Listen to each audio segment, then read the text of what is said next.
Bun găsit, dragii mei din Zodia Balanță, oriunde v-ați afla. Bine ați venit tuturor pe canalul meu, Tarot Flor de Loto, atât dragilor mei abonați, cum de asemenea și celor care poate sunteți pentru prima oară aici pe canal. Azi voi face o lectură generală, da, la modul general, previziuni de fapt generale pentru anul 2025. Și pentru, așa ca o mică introducere, trebuie să vă spun că anul 2025 va fi un an cu vibrație nouă. Ce înseamnă asta? Este acea vibrație care încheie un ciclu de 9 ani. Este, ca să zic așa, concluzia, da? Tragem linie după acest ciclu care se încheie în 2025 și începem să tragem concluzii, să vedem la ce trebuie să renunțăm, ce trebuie să îmbunătățim, da? Să punem pe foaie, ca să zic așa, tot ce s-a întâmplat pro și ce s-a întâmplat contra. În tarot, arcanul cu vibrația numărului 9 este arcanul pusnicului. Arcanul pusnicului care ne îndeamnă în 2025 să fim mult mai introspecți, să fim mult mai atenți la tot ce ni s-a întâmplat în anii precedenți, în așa fel încât să deprindem experiențele pe care ni le-a adus viața, să ni le însușim, să ne dăm seama unde trebuie să lucrăm, în așa fel încât în momentul în care vom intra în 2026, într-un an cu vibrație 1, să fim pregătiți. Ce se întâmplă atunci? Atunci începe un nou ciclu de alți 9 ani în care va trebui să fim precum ogorul pe care îl pregătește țăranul încă de toamna târziu, da? Pentru ca în primăvară să poată să înceapă o nouă însămânțare, o nouă recoltă. Da? Metaforic vorbind, cam așa ar veni lucrurile.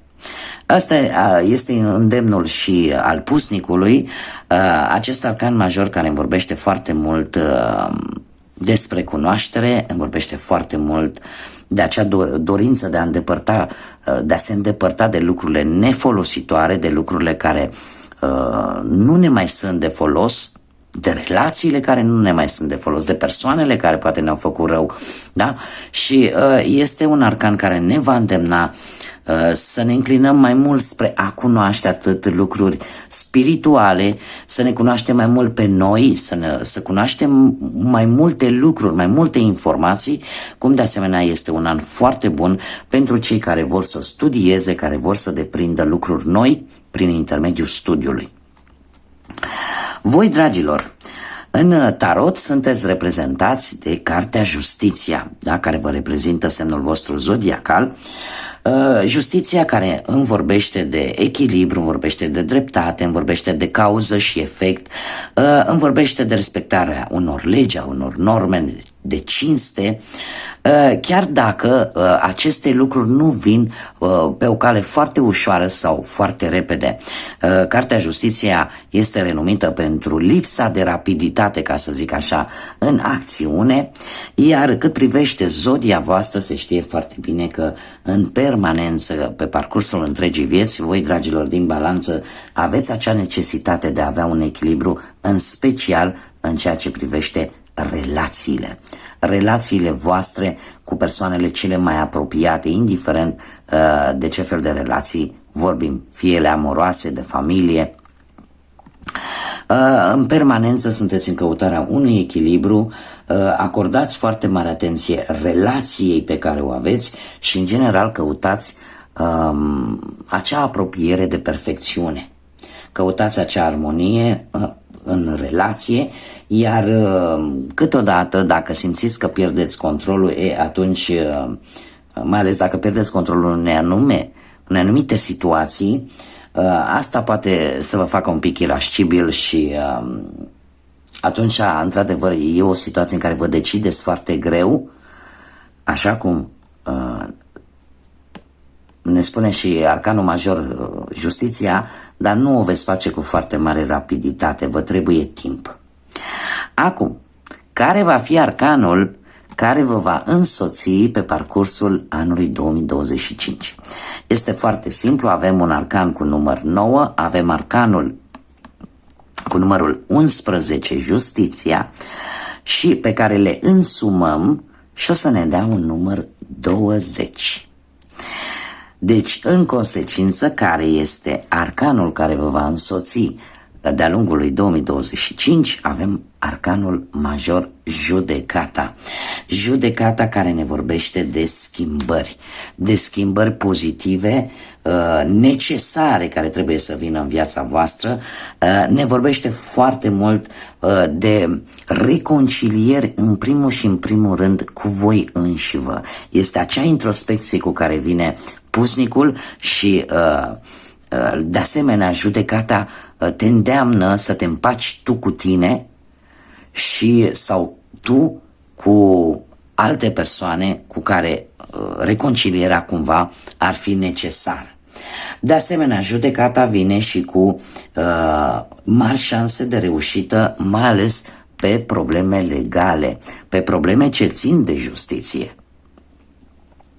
De asemenea, judecata ne vorbește de emoție, de încredere, de optimism și de o apropiere mult mai mare vis-a-vis de familie și poate de prietenii intimi, prietenii voștri apropiați. E posibil ca de-a lungul lui 2025 să ai parte de lecții importante în viața ta, să vezi într-un final un rezultat pozitiv, mai ales pe partea profesională, în urma unui efort pe care tu l-ai făcut probabil pe o lungă perioadă de timp. Trebuie să ai un pic mai multă grijă vis-a-vis de prejudecăți, atât cele pe care le primești de la alții, cât și cele pe care poate tu le faci. Este un an în care fiecare zodie în parte va avea câte ceva de învățat, va avea câte ceva de dezvoltat și de transformat. Cum bine am spus, dacă vorbim de partea financiară, se pare că vor apărea contracte, vor apărea poate moșteniri, semnări de documente destul de favorabile pentru voi și aș putea să spun că chiar și mici lovituri de noroc, așa, care chiar dacă ele nu vor fi chiar foarte mari, dar vă vor ajuta să fiți echilibrați. Haideți să vedem ce ne spune tarotul și ce ne spune roata astrologică și să vedem ce vine pentru dragii mei din balanță în 2025. Cu ce surprize vin pentru toate casele astrale, cum de asemenea și pentru...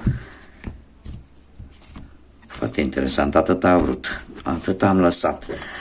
Bun, haideți să vedem. Și avem casa 1 sau luna lui ianuarie. Și avem februarie, martie, aprilie, mai, iunie, iulie, august, septembrie, octombrie, noiembrie și decembrie. Pe lângă aceste cărți, haideți să vedem care va fi surpriza anului 2025 pentru dragii mei din balanță. Care este surpriza? Aici o carte care nu vrea, o vom lăsa așa cu spatele. Și mai avem un mesaj important pe care trebuie să-l primiți, dragilor, de asemenea pentru cei din zodia balanță. Bun, haideți să începem mai întâi cu luna lui ianuarie sau prima casă astrală care ne vorbește de personalitatea voastră sau cum te vei arăta tu lumii, cum te percepe lumea pe tine. Și avem un 9 de bâte. Se pare că prima lună din 2025 te va prinde într-un moment în care vei fi pe punctul de a rezolva ceva. Dar parcă lupta nu s-a terminat. Chiar dacă ești la un pas să rezolvi o problemă importantă, o situație importantă pentru tine, e posibil să mai apară niște provocări. Dar obstacolele care pot apărea E adevărat, te pot întârzia, dar tu nu vei renunța. Vei fi percepută de către ceilalți ca un adevărat luptător. Da? Pentru că îți vei lua în calcul atât rezultatele pro cât și cele contra și în felul ăsta vei reuși. Vei da dovadă de foarte multă perseverență și de foarte mult curaj și așa vei fi perceput de către ceilalți ca o persoană foarte curajoasă și foarte insistentă pe ceva ce pe tine te interesează. Luna lui februarie sau casa a doua, care reprezintă finanțele tale sau posesiunile tale, avem un 7 de monede. Un 7 de monede care îmi vorbește tare mult de posibil necesitatea de a face niște economii. Nu știu, poate pentru a-ți îndeplini tu un vis sau poate pentru a avea rezultate bune în viitor. Da? Ți se cere încă puțină răbdare. E posibil ca februarie să vină cu ceva rezultate vizibile în ceea ce privește viața financiară, doar că acele rezultate vizibile nu vor fi chiar așa cum te așteptai tu, dar asta înseamnă că ele nu vor veni. Doar că încă lucrurile se așează, încă lucrurile trebuiesc, cum să spun eu, lăsate să se... Știți cum e, ca o pâine bună, ca un cozonac bun, ca să iasă foarte bun, trebuie să ai un pic de răbdare, da? Ca să crească și să te poți bucura de gustul și de forma pe care o prinde. Cam așa se întâmplă și pentru voi, dragilor, din balanță. Efortul tău va da roade, doar că mai este nevoie un pic de timp și este legat de partea financiară. Da? Trebuie să nu îți pierzi răbdarea și dacă într-adevăr ai făcut ceva economii, asta e bine, pentru că este o carte care în general te îndeamnă să fii cât mai calculat, cât mai econom. În luna lui martie, casa a treia, care vorbește de potențialul tău, de călătoriile scurte sau de studii, trebuie să vă spun un lucru, aveți roata norocului. Roata norocului care pe partea asta a potențialului tău, trebuie să vă spun că vine cu schimbări semnificative, cu schimbări surpriză. E posibil să apară călătorii foarte scurte, așa pe nepusă masă. Eu aș spune că sunt cu dus și întors aceste călătorii. De ce? Pentru că e roata norocului. Asta o puteți adapta în acel moment. De ce? Pentru că, de regulă, când apare acest arcan major, avem două tăișuri. Dacă, de exemplu, până într-un anumit moment ți-a mers rău, așteaptă-te la o îmbunătățire. Dacă până într-un anumit moment ți-a mers destul de bine, așteaptă-te la lucruri mai puțin bune. Roata norocului se mișcă, ne vorbește de mișcare, de mobilitate și cum a căzut pe această casă a treia lunii martie, care, cum am mai spus, ne vorbește de potențialul pe care îl ai, aș spune că potențialul vostru, dragilor din balanță, este acela că acum sunteți sus, acum sunteți jos, exact precum acele talere ale unei balanțe, da? Care când urcă, când coboară, când urcă, când coboară, cam așa a fost, poate și până acum. Și pe planul ăsta al educației, al călătoriilor, da? Câteodată sunteți nevoiți să faceți mai multe drumuri pentru a rezolva o anumită situație, câteodată vi se rezolvă pur și simplu. Cam așa o să fie și în 2025, dacă până acum tot așa a fost situația. În casa a patra, în luna lui aprilie, avem un 10 frumos de monede. Casa a patra ne vorbește tare mult de familie, de schimbări, poate de casă sau de legătura ta cu familia ta de sânge, da? Nu familia pe care tu e posibil să ți-o fi format cu o altă persoană, nu, strict familia ta de sânge cu care ai legătura asta genetică. Iar 10 de monede, trebuie să vă spun că vine cu moșteniri. cu ceva legat de o moștenire, ceva legat de bani, ori o proprietate, ori anumite posesiuni care vin din partea familiei de sânge, din partea familiei genetice, da? Nu știu, e posibil să aveți o reușită din punctul ăsta de vedere în luna lui aprilie și care să fie legată strict de acest lucru, de o anumită casă posibil, o proprietate, ceva de valoare și care are legătură cu familia. În luna lui mai sau în casa a 5-a, care ne vorbește de ce te face pe tine să te simți special, care este, cum să spun, ce te face pe tine să te simți mândră, avem un 6 de monede și cum bine vedeți, sper că se vede, nu știu dacă va focusa foarte bine, dar această femeie are în mână o balanță. Dragilor, cred că probabil ceea ce te va face pe tine să te simți special cu acest 6 de monede este faptul că reușești cumva să-ți găsești echilibru, să-ți găsești acea armonie, acea stabilitate, mai ales pe plan material. Ești în stare să poți dărui, ești în stare să poți primi, cumva apare o îmbunătățire, mai ales la nivel profesional, o creștere care e posibil să vină cu ajutorul altor persoane, dar nu pentru că, cum să spunem, parcă nu din datorie, e cumva o datorie karmică, e cumva, știți cum e, că cu o mână dai și cu alta poți să primești, da? Că de multe ori poate dăruim și nu primim de la persoanele la care am dăruit. În schimb, viața ne rezervă surprize și primim poate de la persoane la care nici măcar nu ne așteptăm. Așa că luna lui mai va fi o lună în care cumva vei primi sau vei vedea reversul medaliei, vei primi ceea ce tu la rândul tău ai dăruit și va fi o chestiune karmică. Mergem mai departe și avem luna lui iunie. Luna lui iunie sau casa a 6-a, care ne vorbește despre viața profesională, despre muncă, despre sănătate, despre forma ta fizică. Și eu aș spune că dacă vorbim pe plan profesional, pe planul ăsta al muncii, avem un 8 de bâte.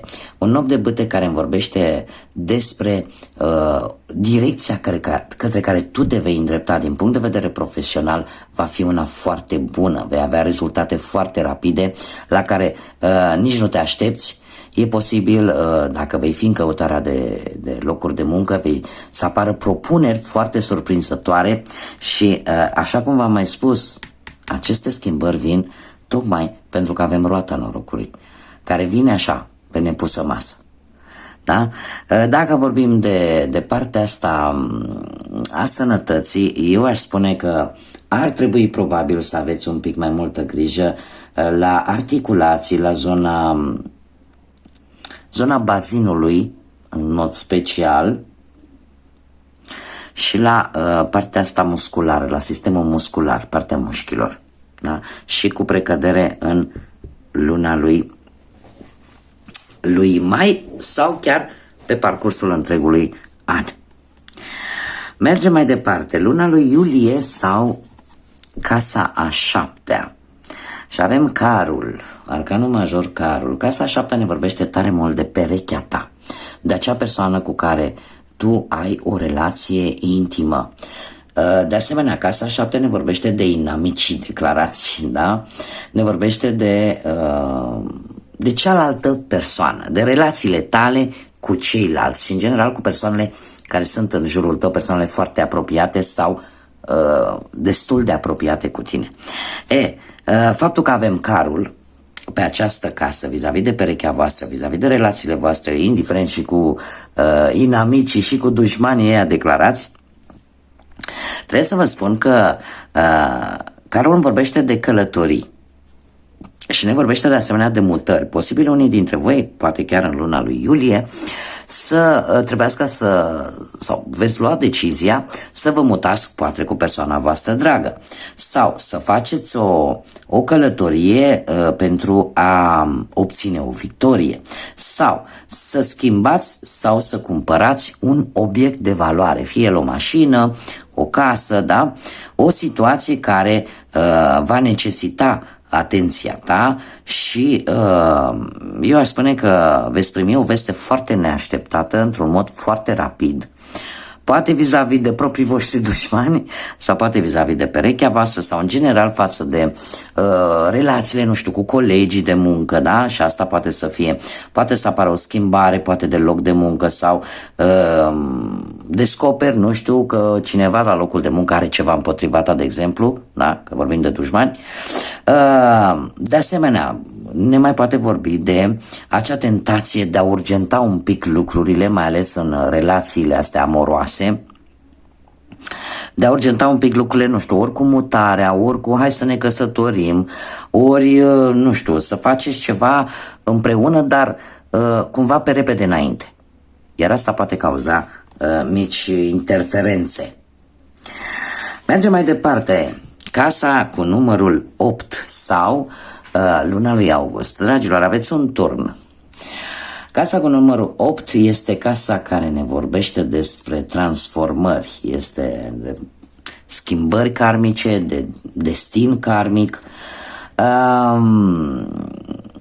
Surpriza care o să vină și pe care o aduce din punct de vedere karmic, poate destinul, poate universul, poate Dumnezeu, în luna lui August, va fi o schimbare destul de neprevăzută, de neașteptată, care te va lua așa pe nepusă masă și care, trebuie să vă spun un lucru, ea în aparență, despre ce va fi această schimbare, n-aș putea să vă spun.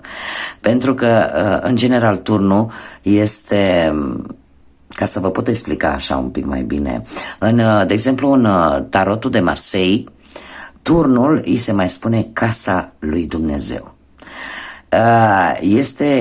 Acest arcan este voința universului sau voința divinității de a se face dreptate într-o anumită situație, chiar dacă această schimbare care vine atât de brusc în viața fiecăruia dintre noi atunci când vine, ea vine aparent cu o conotație negativă, dar care poate la scurt timp ne dăm seama de fapt că dacă nu s-ar fi întâmplat, probabil că lucrurile ar fi mers într-o direcție total greșită. Este acel mod al universului, al divinității de a-ți spune, știi, nu e bine. Aici nu e bine, relația asta nu e bună, situația asta nu e bună, nu are o bază solidă, nu are șanse de reușită. Da? E un mod destul de ciudat, ca să zic așa, al vieții, al divinității, al universului, al cui vreți voi, de a-ți atrage atenția, de a te trage așa un pic de urechi și de a spune, știi, asta nu e bine. Și de obicei vine prin evenimente neașteptate, nedorite, cu o conotație negativă, cel puțin la început, dar la scurt timp ne dăm seama că, de fapt, are o conotație pozitivă. Da? Când tragem linie, vedem că are o conotație pozitivă.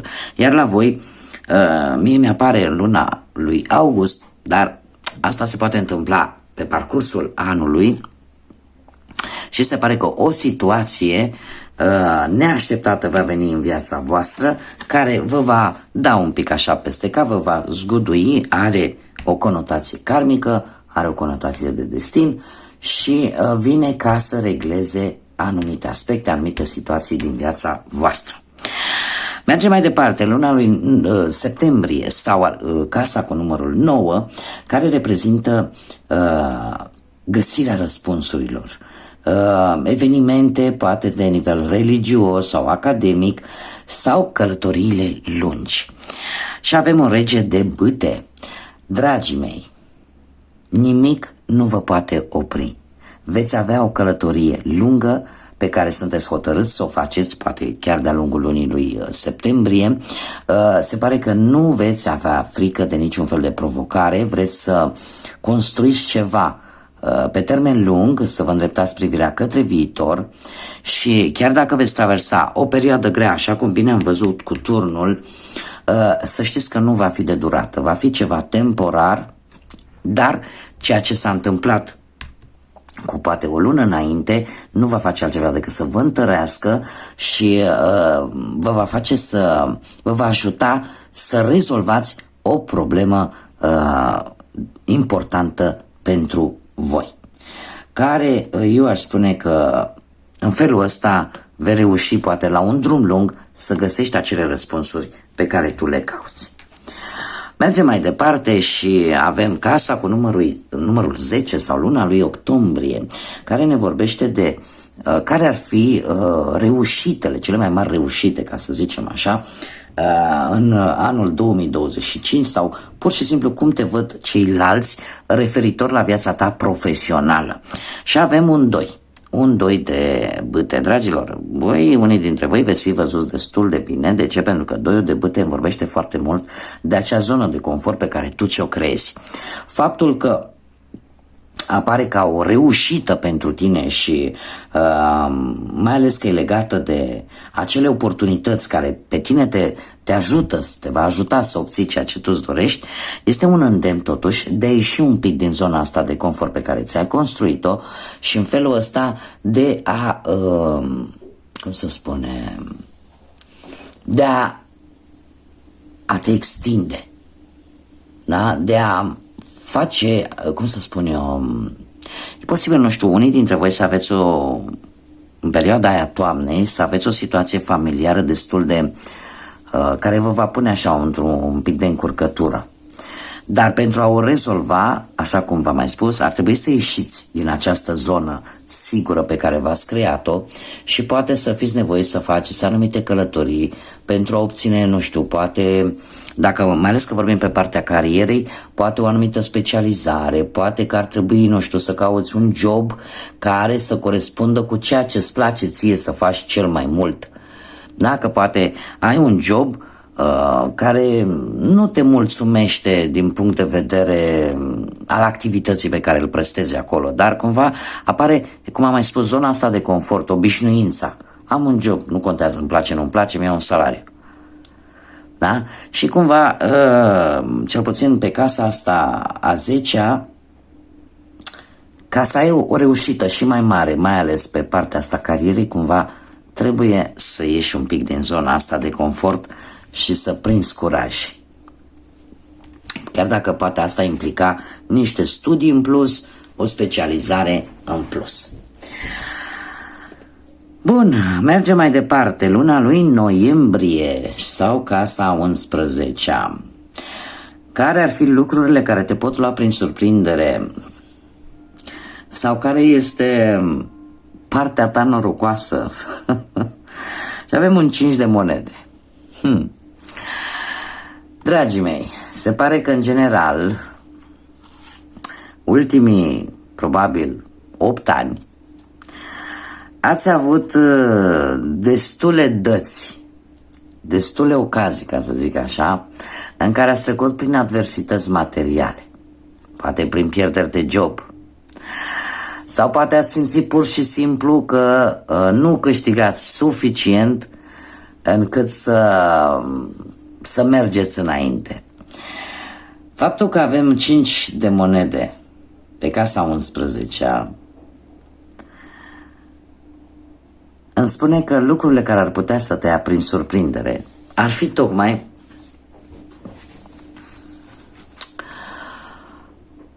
faptul că chiar și atunci, dacă vei duce o lipsă de bani, nu va fi pe termen lung. Va fi ceva temporal în luna lui noiembrie, dar în același timp această carte vine cu un sfat. Să analizezi ce depinde de tine și ce nu. Și cere ajutor. Apare senzația asta de însingurare. Aș spune că partea asta cu norocul, partea ta norocoasă este că de fiecare dată când ai avut câte o problemă, mai ales pe parte financiară, cumva te-ai simțit foarte mult singură. și ai simțit că nu poți, cumva trebuie să ieși singur din toate lucrurile astea. Poate chiar n-ai cerut ajutor.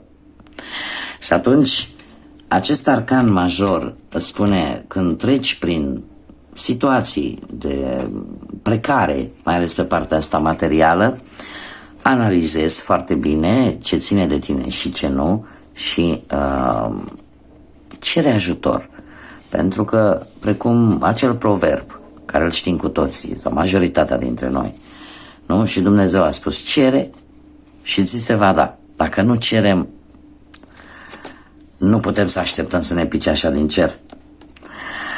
Bun, mergem mai departe. Luna lui decembrie sau casa a 12-a, care ne vorbește de acea putere supremă, superioară nouă, momentul în care de multe ori nu ar trebui să luăm decizii importante atunci când vedem că lucrurile sunt neclare, sunt în ceață. Și avem un rege de monede. Un rege de monede care se pare că eu spune că e posibil ca în luna lui decembrie, dar nu e obligatoriu, e posibil ca în luna lui decembrie să apară un personaj în viața voastră care, mai ales cum am văzut această carte cu 5 de monede, care să încerce cumva să vă ajute din punctul ăsta de vedere material. Treaba este că, cum să spun eu, această persoană cumva vrea să te ajute să ai o stabilitate economică sau să închei într-un mod fericit o anumită problemă relaționată cu banii. Dar pentru a o face, cumva trebuie să-ți asumi doar acele riscuri necesare.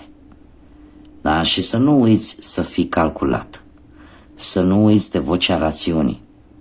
Ești un semn de aer și, în general, semnele de aer sunt destul de raționale, destul de logice, așa că nu cred că ar fi o mare greutate pentru tine să închei anul cu o situație cât mai clară din punct de vedere financiar, chiar dacă asta vine din partea unei persoane care, mare atenție, are putere economică. Care ar fi surprizele pentru voi, dragilor? Numărul 10. Poate să fie o zi, o dată de 10 sau luna a 10-a, ceva ce are legătură cu cifra 10, în care tu vei începe din nou. Vei începe totul de la început. Fix asta este mesajul. Tu vei începe totul de la început. Pentru cei care veți vedea această lectură în momentul în care o veți vedea, fiți atenți la ce se va întâmpla în 10 zile sau în 10 săptămâni. Asta ar fi surpriza care este legată de cifra 10. Mesajul pentru voi, dragilor, avem cifra 3, semnul gemenilor, un alt semn de aer, și, din păcate, avem o inimă frântă. Ia să vedem. Dragilor, din păcate trebuie să vă spun că avem într-adevăr cifra 3, zodia Gemeni, dar trebuie să vă spun că nu este un mesaj tocmai pozitiv. Apare ori o situație de criză, ori o durere emoțională, ori o pierdere, ori o inimă frântă. Apar păreri de rău, care vor fi legate de zodia Gemeni și de numărul 3, din păcate. Și este foarte interesant, pentru că eu aș spune că este foarte mult legată de acest turn. Da? Bun, dragii mei, cam aceasta a fost lectura pentru voi. Eu totuși vă doresc ca 2025 să fie un an al realizărilor, să fie un an al înțelepciunii și al curajului de a merge înainte și, așa cum bine am spus, de a o lua de la capăt atunci când este necesar. Așa că aceasta a fost lectura pentru voi. Până data viitoare când ne vom revedea, numai bine vă doresc multă energie pozitivă și să fiți iubiți, dragilor.